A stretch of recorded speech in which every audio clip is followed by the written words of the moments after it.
continue this year's journey to Michigan, where we meet Nathan and Amy Engelhardt. Nathan has vivid memories of growing up on the family farm and dreaming of taking it over one day. He also has vivid memories of the day that dream was crushed as the farm was sold. In his teenage years, Nathan became a farmhand for a neighbor and started taking technical classes. After graduating from high school, Nathan purchased land from his great-uncle near Unionville, Michigan, and revived his lifelong dream of being a fifth-generation farmer. Since then, he has grown the farm through custom work for neighbors and land acquisitions. He now produces organic corn, soybeans, and wheat on 1,400 acres, along with his wife, Amy, who assists with the organic certification process, farmers market coordination, farm tours, and social media presence. Her degrees in environmental studies and agri-science and her work experience as an extension agent and human resource manager have enabled her to manage potential employees, run efficient farm meetings, and work with youth through the 4-H and FFA as they explore careers in agriculture. Stewardship is a top priority for Nathan. He maintains soil health with cover crops, soil sampling, minimum tillage, drain tile, and GPS technology. Manure and compost is the sole source of fertilizer for the farm, and Nathan utilizes custom manure blends that help with micronutrients and the microbiology of the soil structure. Buffer zones are being installed by all waterways to minimize runoff, and pollinator habitats and wildlife refuges have been established around all of the fields. The Engelhardts strive to improve the land in hopes that the future generations, including their son Lawson, will be able to farm it someday. Giving back to the industry is also important to Nathan, who serves on Congressman Paul Mitchell's Ag Advisory Committee. He sits on the Michigan Farm Bureau State Policy Development Committee and serves as president of the local Farm Bureau, where Amy is a director and communications chair. Nathan and Amy are also active in leadership roles in their church, Rotary Club, and Breakfast on the Farm program.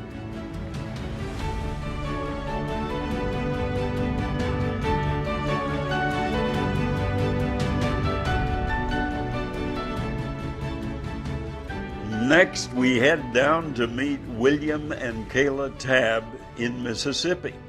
William realized his place in agriculture when he was in college, and he returned home to Eupora, Mississippi, to continue a long-standing family tradition of farming.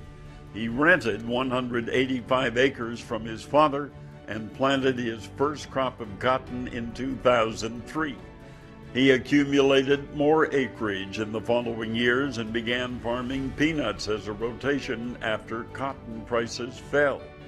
Although diversification was a challenge, he realized its merits and soon incorporated corn, beans, milo, wheat, and produce such as watermelon, peas, sweet corn, okra, and tomatoes. Some of that produce is sold to local schools through a farm-to-school program. Partnering with youth is important to William and his wife Kayla, who is a librarian at the local school and frequently incorporates agricultural education into her job. Her position as the Farm Bureau Ag in the Classroom Committee ensures access to materials to help students learn how their food is produced. Her ag advocacy and her position as a farm mom to Brady, Grant, Adderley, and Gibson recently earned her the title of Southeastern Farm Mom. William and Kayla have developed further ties to youth in their area through their partnership with the County Vocational Work Program. Preserving the land for the next generation has motivated many conservation practices on the farm. Cover crops increase organic matter in the fields and provides nutrient and water retention. William uses soil grid sampling for variable rate fertilization, and retention walls and diversion pipes have decreased water erosion. He works with the Mississippi Wildlife Fisheries and Parks to farm a wildlife management area. William serves on Farm Bureau's county and state boards and chairs the State Young Farmers and Ranchers Committee. He was appointed to the State Peanut Promotion Board and is active in the Mississippi Cattlemen's Association, Fruit and Vegetable Growers Association, Sweet Potato Council, FFA Advisory Committee, and is a state land grant research partner.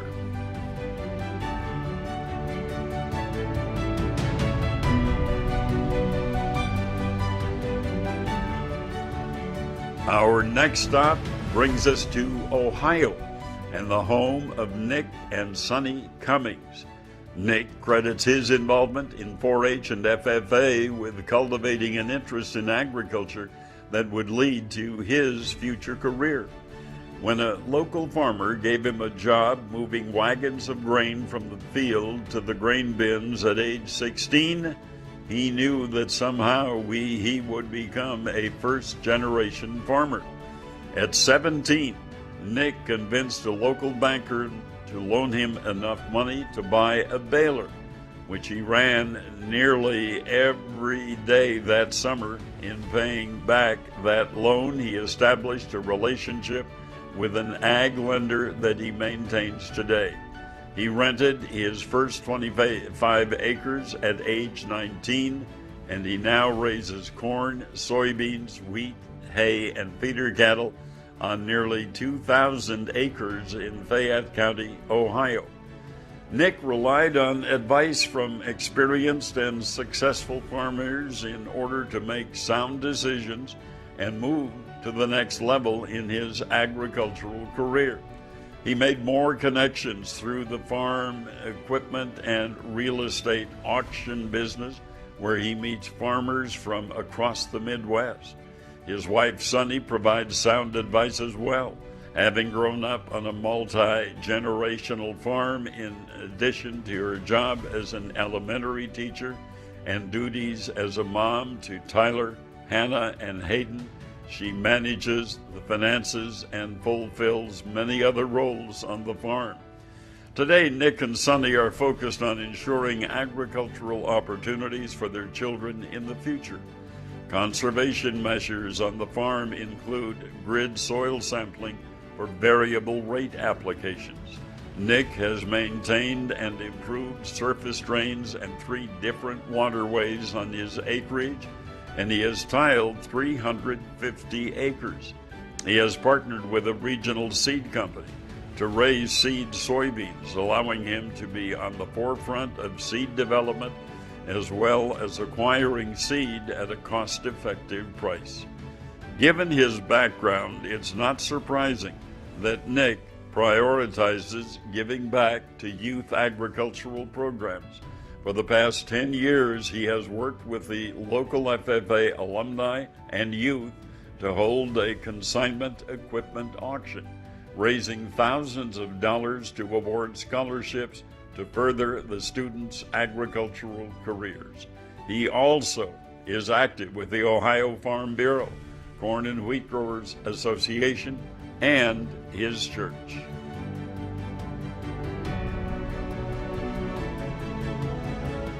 Now we head on over to South Dakota, where we meet Louis and Amanda Nigg. Louis has a simple goal to pass his farm down to his 2 boys, John and Bo, and teach them the values he learned from his father and grandfather, hoping they have the passion to continue a successful farming legacy that has spanned 5 generations. After he lost his father to cancer in 2011, Louis was thankful for the years he worked alongside his dad and his uncle, foregoing a college degree to gain experience on the farm with his mentors. In 1997, his great uncle offered him 350 acres to farm, and he now grows corn, soybeans, wheat, and alfalfa on 3,000 acres near Sisseton, South Dakota. Efficiency is a primary focus on the Nig farm. Louis invests in new machinery and new technology to improve his operation and achieves his goals of expansion. He began utilizing auto-steer technology in 2002, and he grid samples his fields and applies all of his fertilizer using variable rate technology. Conservation, also a top priority since a river divides the farm in half. Louis has established 120-foot wide grass buffer strips, which prevent soil erosion when the river overflows its banks. Through the CSP program, Louis began planting cover crops to build up the soil structure, and he quickly realized their benefits to his operation and expanded the practice. Half of his cover crops are drilled into wheat stubble, and half are aerially seeded into corn at the end of August. His hope is the cover crops can eliminate one chemical pass in addition to improving the soil. Since 2011, the farmer has used minimum and no-till practices. Louis' wife, Amanda, grew up a city girl from Nebraska, but she has fully embraced her job as a farm wife and mom. She operates the combine and the grain cart, in addition to other farm duties, and she also sells supplemental insurance. She serves on the local educational funding board, while Louis is active on the local township board. Louis has also taken part in several farmer panels, including the Governor's Ag Summit and a precision farming workshop.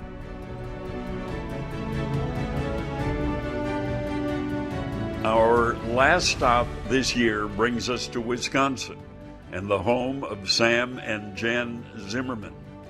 Sam took a few detours on his way to becoming a dairy farmer. Raised on a dairy farm, Sam naturally chose animal science and a dairy emphasis as his college major. When a fire destroyed the family's dairy barn and his parents decided to convert the farm to a dairy replacement heifer facility, Sam's future wasn't quite so clear. After completing his degree at the University of Wisconsin in River Falls, he worked for a local feed co-op, served as an ag loan officer, and became the Northern Wisconsin dairy educator for UW Extension. In April of 2010, he brought 51 Holsteins home to a sand-bedded freestall barn and began milking in a low-cost Swing 12 milking parlor. His expansion to 190 cows has been assisted by advances in genetic technology. Sam uses in vitro fertilization, embryo transfer, sexed semen, and genomics to proliferate strong genetics in his herd. His success is exemplified by one 5-year-old cow that has now created 40 female offspring. Exporting embryos to China and France has created cash flow to fund the further expansion of the dairy. As the herd grows, all bred heifers are grazed, keeping 160 acres of highly productive soils out of row crop production and improving soil health and water quality. Sam obtained a silage baler wrapper combo machine to further reduce overhead costs and generate both high-quality forages and an extra source of income. Caring for the farmland is a priority, and a 1.6 million gallon concrete manure pit, allows Sam to follow a nutrient management plan that benefits the crops and minimizes runoff. Riparian buffers and contour strips ensure water remains clean, and cover crops and no-till are new practices Sam is utilizing. Jen grew up on a dairy farm and holds a master's degree in business administration. She spent the majority of her career in banking before she began her own business in talent strategy and consulting. Sam and Jen have 4 children: Mason, Adele, Nia, and Garrison. Sam is active in the AgriSource Cooperative Board, County DHIA Board, Farm Bureau, County Holstein Breeders Board, Professional Dairy Producers of Wisconsin, and Holstein USA. Sam and Jen are also active in 4-H activities and their church.